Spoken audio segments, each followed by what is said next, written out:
네, 이번 시간에는 그 웹 3.0 이슈의 중요한 부분인 탈중앙화에 대해서 탈중앙화의 시작을 알린 암호화폐, 비트코인 관련된 이야기들을 같이 한번 해보도록 하겠습니다. 웹 3.0 시대의 돈이 탈중앙화 되고 있다라고 하는 부분이 굉장히 중요한 부분이죠. 이 웹 3.0을 이해하기 위해서는 일단 기본적으로 블록체인에 대한 이해가 필요하고, 이 블록체인에 또 시초를 준 이 비트코인에 대한 부분들을 반드시 또 이해하는 것이 중요합니다. 이 비트코인은 웹 3.0 시대의 탈중앙화된 화폐로서의 역할을 점점 더 강화해 나가고 있기 때문에 그 중요성은 점점 더 부각되고 있는 시기라고 이제 볼 수 있고요.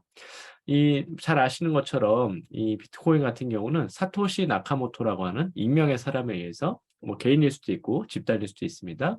네, 2008년 10월에 비트코인, Peer-to-Peer Electronic Cash System이라는 제목으로 9쪽의 논문이 출판되면서 그 개념이 정립돼서 발표가 됐습니다.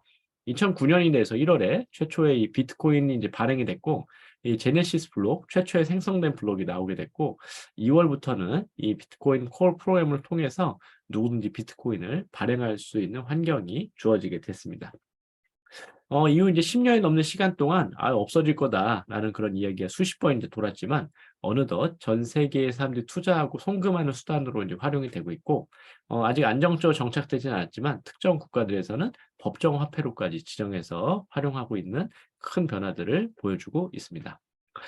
이 비트코인에 관련 특징 중에 제가 탈중앙 관련해서 제일 중요하게 생각하는 부분은 그동안 이제 중앙은행이 하던 일을 이제 이 개인이 할 수 있게 탈중앙화했다는 거죠. 우선은 돈은 원래 개인이 만들 수 없었습니다. 돈을 만들면은 위조지파가 되어서 법적인 효력을 잃어버렸었는데, 이 비트코인 같은 경우는 누구든지 특정 조건만 만족하면은 비트코인을 채굴할 수 있다. 그래서 특별히 이제 이 16 진수로 표시된 64자리 해시 함수를 찾아내면은 비트코인을 발행해 주게 되는데, 이걸 채굴이라고 이제 하죠. 이 채굴은 또 반감기라는 게 있어서 4년마다 절반씩 이제 줄어들어서 이미 굉장히 많은 양의 이제 90% 이상이 채굴됐기 때문에 사실 이제 지금 뭐 개인이 채굴하기는 이제 굉장히 어려운 그런 상황이 됐습니다. 하지만 중요한 부분은 개인들이 이 돈을 만들 수 있는 그런 시대가 됐다라고 하는 부분이라고 할 수 있고요. 특별히 또 하나의 특징은 이 P2P 방식이 강화됐다. 그래서 피어 투 피어 방식. 과거에는 돈을 송금하기 위해서는 반드시 중앙은행을 거쳤어야 됐습니다. 하지만 이제 돈을 이제 송금하기 위해서는 웹 3.0 시대에는 이런 중앙 기관이 필요하지 않고 개인과 개인과 이 약속된 프로토콜만 있다라고 하면은 이것을 통해서 개인과 개인의 피어 투 피어 거래와 또 송금 방식들이 더욱더 활성화되는 그런 시기를 맞이하게 된 건 역시 이 탈중앙화된 어떤 형태의 모습을 보여준다고 볼 수 있고요.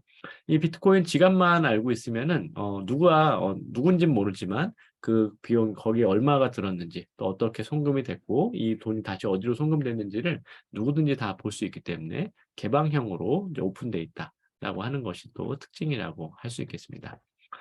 이런 그 암호화폐 기반의 P2P 방식을 잘 보여준 대표적인 사례가 지금 한창 여러 가지 전 세계적으로 어려움 주고 있는 이 러시아랑 우크라이나 전쟁이죠.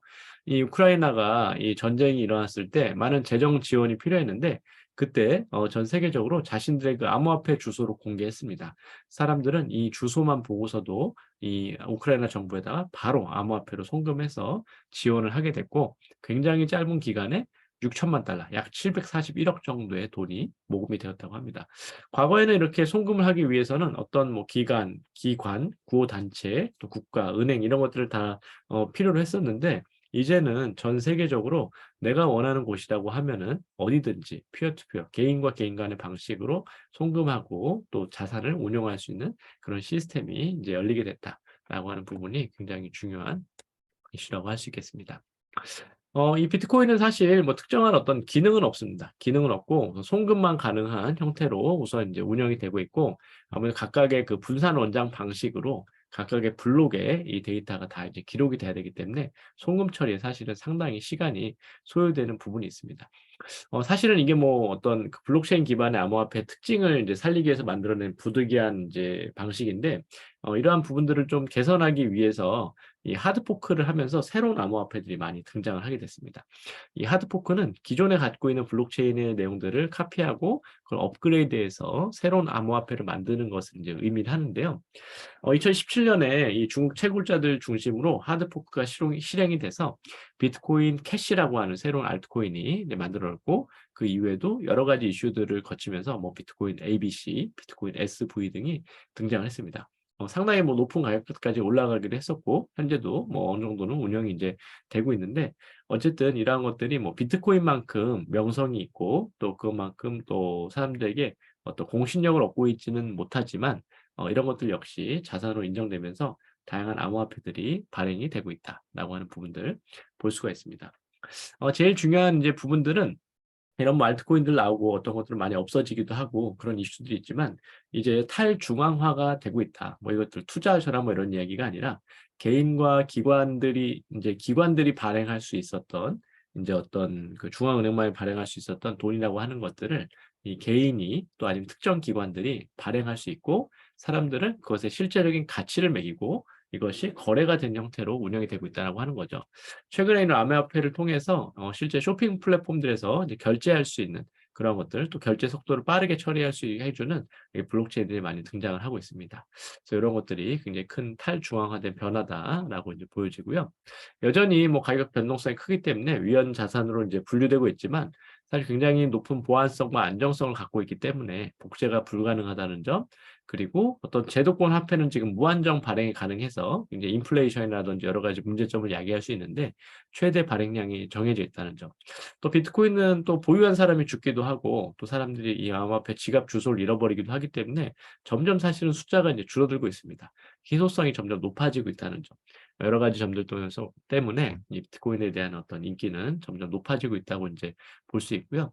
어쨌든 앞으로도 여러 가지 이제 암호화폐들이 나오고 뭐 비트코인의 자리를 또 대체할 수도 있겠지만, 중요한 부분들은 사람들이 앞으로 경제 활동을 하는 것에 있어서 더 많은 부분 실물 어떤 경제라든지 이런 것들에 있어서도 암호화폐 거래가 더 활성화되고, 기존의 중앙은행의 통제나 어떤 국가적인 어떤 방식들을 넘어서 제도권을 넘어서 있던 개인들이 프로토콜 기반으로 약속된 방식의 피어투피어 거래가 확장된 이러한 방식들이 전 세계적으로 더 확장돼 갈 거다.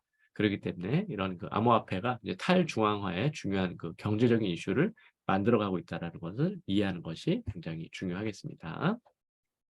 네, 3강은 여기서 마치도록 하겠습니다. 감사합니다.